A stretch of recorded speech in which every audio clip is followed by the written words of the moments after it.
The 4th of July where they nailed the rocket down. Wonder we didn't burn the whole damn house down that time. That was Charlie. Yeah, I was going to say, that wasn't a babysitting problem. That was Charlie not understanding the idea of rocketry. Physics? Well, he would always buy us a couple firecrackers for 4th of July, and so I would always complain that we never got any fireworks. And, you know, Almonds had all these things that they did. Yeah. And this is back before fireworks were illegal. And so he could buy about anything. And so he finally went out and bought some stuff, you know, and we had a Roman candle or two, and we had one of those buzz things that would go buzzing off and blow up. And he actually splurged on and bought this rocket. It was about this long. Oh my gosh. We can't get those anymore. And anyway, when it came to, he had this fireworks, spent all this money, and then when 4th of July came, it was one of those days where it rained all day long.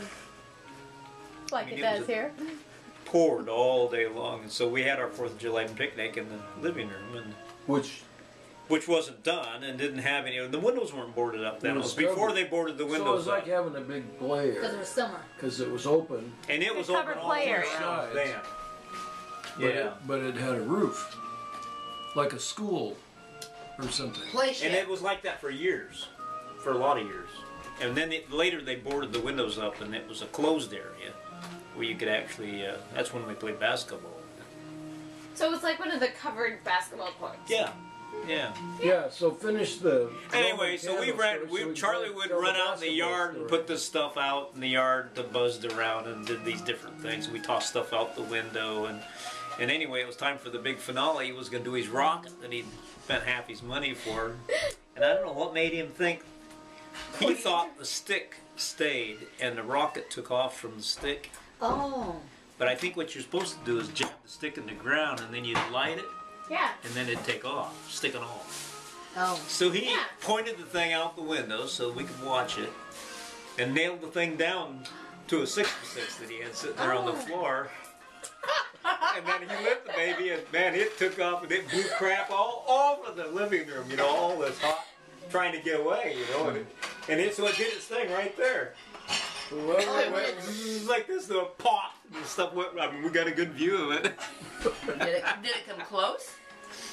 Well, it's just right. It just kind of, the lid comes off and it keeps the stuff out in the yard. That partly went outside, but it was what was amazing was all the propellant Stayed inside the house. blew all over the floor. Well, but it wasn't on fire. Well, it was on fire, but it didn't. We didn't actually get a fire out of it. It looked like it was going to burn the whole place down. Mama was screaming. People were jumping up and down. We barely had time to look at the rocket.